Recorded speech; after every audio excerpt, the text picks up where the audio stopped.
আবু তালিবের জন্য নবী কেন শোক করলেন? কারণটা কি? কি কারণ ছিল? মুমিন নয় তিনি, কালেমা পড়ে নাই, না কালেমা পড়ে না মানুষের জন্য কেন নবী জমিনের ভিতরে শোক প্রকাশ করেছেন? ভাই গো, পৃথিবীর জমিনের ভিতরে আবু তালিব আল্লাহ রাব্বুল আলামিনের নবীকে পুরুষের ভিতরে যত সাহারা দিয়ে সব সময় জমিনের ভিতরে রেখেছিলেন, পৃথিবীর জমিনে গো পুরুষ মানুষের ভিতরে দ্বিতীয় একজন পৃথিবীর জমিনের ভিতরে ছিল না। আবু তালেবের শরীরের এমন কোন অংশ নাই গো যে আল্লাহ রাব্বুল আলামিনের নবীর জন্য বেঈমানদের কাছ থেকে তিনি জমিনের ভিতরে তিনি আঘাত পান নাই। সব ঘটনা আমি আবু তালেবের ছেড়ে দিয়ে দেব। একটা ঘটনা আমি আপনাদের কাছে আর রাহিকুল মাধ্যম থেকে আপনাদের কাছে তুলে ধরতে চাই। আপনারা জানেন ভাই গো, আল্লাহ রাব্বুল আলামিনের নবী যখন নবীয়তি পূর্ণতা যখন প্রকাশ করতে শুরু করে দিলেন, মক্কার আবু জাহেলের দলেরাও আবু লাহাবের দলেরা ঘোষণা করে দিল মুহাম্মদকে পৃথিবীর জমিন থেকে খতম করে দিতে হবে। মুহাম্মদকে আবু তালেবের কাছে বলে দিল, আবু তালেব তোমার ভাতিজাকে আমাদের কাছে সমর্পণ করে দাও, আমরা তাকে জবাই করে দেব, কারণ তিনি আমাদের ধর্মের মাথায় যেমন কুঠার আঘাত করে নতুন দিন জমিনের ভিতর পদার্পণ করতে চলেছে। না না, মুহাম্মদকে মেনে নেব না, জবাই করে দেব, সমর্পণ করে দাও। আবু তালিব বললেন, না আমি এটা কোশ্চিন কালেও পারবো না, আমার ভাতিজাকে আমি তোমাদের হাতে তুলে দিতে পারবো না। বলে তাহলে তোমাকে সামাজিক বন্ধ দিয়ে দিলাম, ইংলিশে বলে সোশিয়াল বাইকট করে দিলাম তোমাদেরকে। তাহলে তোমরা কোথায় যাবে? চলে যাও, তোমাদের কাছে কোনো জিনিস বিক্রি হবে না, তোমাদের কাছ থেকে কোনো জিনিস কিনবো না, তোমাদের সঙ্গে কথা বলবো না, তোমাদেরকে কোনো জিনিস দেব না, খাদ্য খানা দেব না, তেল সাবান দেব না, কিছুই দেব না। এরকম করে সোশিয়াল বয়কট করলেন। আবু তালেব চিন্তা করলেন, হায় হায়, এই মুহূর্তে যদি আমার ভাতিজা মুহাম্মদকে নিয়ে আমি যদি জমিনের ভিতরে যদি থেকে যাই, কোন সময় আবু জাহেলের দলেরা এসে পৃথিবীর জমিনের ভিতরে থেকে তাকে হত্যা করে দেবে। ওই জন্য আবু তালেব করলেন কি, ভাতিজা রে ভাতিজা, চল চল চল চল, মক্কায় থাকবো না, ওই যে পাহাড়ের ভিতরে যে আমরা বসবাস করবো, তবু যেন তোকে যেন জমিনের ভিতরে মরতে না হয়। এরকম করে কয়েকজন পরিবার আবু তালেবের ছেলে হযরতে আলী, আল্লাহ রাব্বুল আলামিনের নবী, নবীর স্ত্রী হযরতে খাদিজাতুল কুবরা রাদিয়াল্লাহু আনহা, হযরতে ফাতেমাতুজ জাহরা, এমন করে করে করে করে করে করে পরিবারটা আবু তালেব সঙ্গে করে লইয়া শিয়াবে আবি তালিব, একটা পাহাড় আছে মক্কা থেকে একটু দূরে, শিয়াবে আবি তালিব পাহাড়ের ভিতরে 3 বছর নবীকে নিয়ে জীবনটা কাটিয়েছেন। একবার সুবহানাল্লাহ বলেন। কতদিন সোশ্যাল বয়কটে কাটিয়েছেন? যারা বলেন কতদিন? 3 বছর। কেমন করে কাটিয়েছিলেন 3 বছর? এদিকে লক্ষ্য করেন, ভুলে যাবেন, মনে থাকবে না ইতিহাস। কেমন করে কাটালেন 3টা বছর? প্রথম দিন সকালবেলা ওই শিয়াবে আবি তালেব পাহাড়ের কাছে চলে গেলেন। আবু তালেব এবং বিশ্ব নবী সাল্লাল্লাহু আলাইহি ওয়াসাল্লাম তথা তার দলবলগণ চলে গিয়েছিলেন। আবু তালেব বৃদ্ধ লোক। আজকে যেমন আমরা এখানে বয়স হলেও আমাদের মুরব্বী যে সভাপতি সাহেব বসে আছে, এনার থেকে অন্তত আমার বয়স কমপক্ষে 20 বছর ডিফারেন্স হয়ে যাবে জামিনের ভিতরে। আমার এখানে মুরব্বী বসে আছে, এনার থেকে 20 বছর ডিফারেন্স হবে। এই যে মুরব্বী বসে আছে, আমার থেকে এনার বয়স 20 বছর ডিফারেন্স হয়ে যাবে। আবু তালেব তেমন বৃদ্ধ লোক, ওই যে 47 বছর, ওই যে 46-45 বছর ভাতিজাকে নিয়ে পাহাড়ের ভিতরে চলে গিয়েছে। বৃদ্ধ মানুষের বুড়ো বুদ্ধি।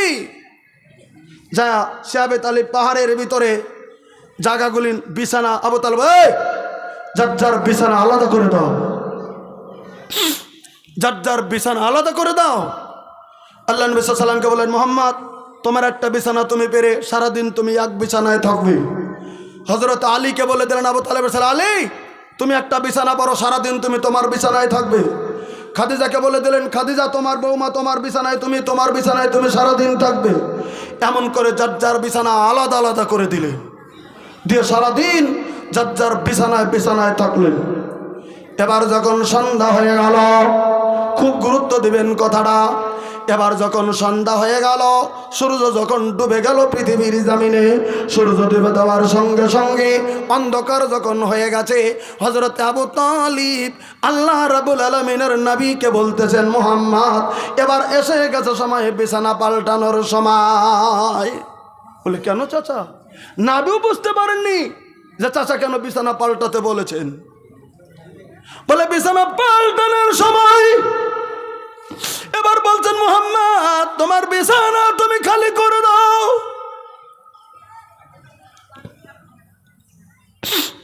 আল্লাহ রাব্বুল আলামিনের নবী তার বিছানাটা খালি করে তিনি আলাদা দাঁড়িয়ে গেলেন। হযরত আলী আবু তালেবের নিজের ছেলে, নিজের ছেলে না, নিজের ছেলে আলীকে বলতেছেন, আলী রে তুই আয়, তোর বিছানা ছেড়ে দিয়ে তুই মুহাম্মাদের বিছানার উপর তুই শুয়ে যা। দেখলেন, দেখলেন, মুহাম্মাদের বিছানায় তুই শুয়ে যা রে আলী। খাদিজাকে বলেন, খাদিজা তুমি বিছানা পাল্টে নাও। আবু তালেবের নিজের একটা লোক দিয়ে খাদিজাকে আলাদা করে দিলেন জমিনের ভিতরে। মুহাম্মদকে বললেন, মুহাম্মদ রে ভাতিজা রে আমার, ওরে ৪৫ বছরের ভাতিজা আমার, তুই তোর বিছানাটা ছেড়ে দে, তুই আয়। আমি আবু তালিব, আমি যে বিছানার ভিতরে আছি, তুই আমার বিছানার মধ্যে তুই চলে আয়। একবার সুবহানাল্লাহ কন। এবার বলতেছেন, আপনি কেন বিছানা পাল্টিয়ে দিলেন? আবু তালেব বলতেছেন, ভাতিজা রে তুই জানিস না সারাদিন আমরা সবাই যার যার মতো বিছানা ছিলাম, রাত্রে যদি বিছানাটা না পাল্টাই, দূর থেকে রে কোন ইসলামের শত্রুরা যদি, তোর শত্রুরা যদি জেনে নেয় মুহাম্মদ কোন বিছানায় সারাদিন আছে, রাত্রে নিশ্চয় ওই বিছানার ভিতরে মুহাম্মদ ঘুমিয়ে গেছে, তাই যদি তরবারি নিয়ে আসিয়া, ফালা নিয়ে আসিয়া, নেজা নিয়ে আসিয়া ডাইরেক্ট যদি তোর বিছানার ভিতরে যদি মেরে দেয়, প্রথম তরবারির আঘাতে তুই জমিনের ভিতরে টুকরো টুকরো হয়ে যাবে রে ভাতিজা। না না না, তোর বিছানা আমি আমার আলীকে শুয়ে দিলাম, আমার কলিজার টুকরা ছেলে আলীকে শুয়ে দিলাম। তুই যদি জমিনের ভিতরে আমার বিছানার ভিতরে তুই চলে আয়, তোকে বলে ধারণা করে পৃথিবীর জমিনে তোর উপরে যদি মেরে দেয়, আমার ছেলে আলী যেন টুকরো হয়ে যায় রে ভাতিজা, তবে তোকে আমি জমিনের ভিতরে টুকরো হতে দেব না। কথা বুঝে নিয়েছেন তো? আমার ছেলে যা, তবে আমি তোকে মরতে দেবো না, কারণ বাবার কাছে ওয়াদা দিয়েছি আমি তোকে দেখে দেখে রাখবো। আমার ভাতিজা আলী যাবে, তারপরে যে শত্রুরা দেখে আলী জবাই হয়ে গেছে, মুহাম্মদ জবাই হয় নাই, এবার যদি তালাশ শুরু করে দেয় মুহাম্মদ কোথায়, তালাশ করে করে করে করে করে করে করে করে আমার বিছানার দিকে আসবে। আমি হযরতে আবু তালিব, আমার বিছানার ভিতরে তুই শুয়ে যা। আল্লাহ রাব্বুল আলামিনের নবী আবু তালেবের বিছানায় শুয়ে গেলেন। আবু তালিব করলেন কি, ওই বৃদ্ধ মানুষটা ৪৫ বছর বয়সের ভাতিজাকে একদিকে শুয়ে দিয়ে এমন করে ডান হাত দিয়ে তাকে এমন করে জড়িয়ে ধরে নিজের পিঠটা উপর দিকে করে দিয়ে বিশ্বনবীকে কোলের মতো করে রাত্রিটা জমিনের ভিতরে কাটাইতে শুরু করে দিলেন। সুবহানাল্লাহ জোরে বলেন। আবু তালেবের বলার উদ্দেশ্য হলো, আমি বাবার কাছে ওয়াদা দিয়েছি রে মুহাম্মদ, আমার এক ফোঁটা শরীরে রক্ত থেকে পর্যন্ত পৃথিবীর জমিনে তোকে কষ্ট হতে দেব না কার এই কাজ থেকে। আলী যদি আমার মরে যায়, তারপরে আমি তোকে জড়িয়ে ধরে থাকলাম, শত্রুরা যদি তোকে বলে এবার তোর বাড়ি যদি চালিয়ে যায়, প্রথম আমার পাকনা যেন টুকরো হয়ে যায়, আমি নিজের টুকরো হয়ে যাবো রে ভাতিজা, তবে আমি তোকে জমিনের ভিতরে টুকরো হতে দেব না। তাহলে কত ভালোবাসছেন পৃথিবীতে বিশ্বনবীকে ভাতিজাকে, কালেমা পড়েনি সেটা আলাদা ব্যাপার। সেই চাচা যখন নবীর জীবনের ৫০তম বছরে পৃথিবীর জমিন থেকে যখন ইন্তেকাল হয়ে গেল, ৩ দিন পরে আল্লাহ রাব্বুল আলামিনের নবীর স্ত্রী হযরত খাদিজাতুল কুবরা রাদিয়াল্লাহু আনহা জমিন থেকে ইন্তেকাল হয়ে যায়।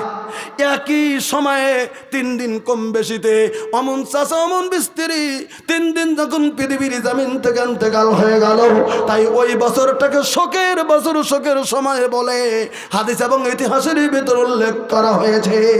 কারণ আবু তালেব বেঁচে থাকতে, হযরত খাদিজা বেঁচে থাকতে, আবু জেহেল আবু লাহাব যতই ফাল পারুক না কেন আল্লাহ রাব্বুল আলামিনের নবীর নিকটে যেতে পারেনি।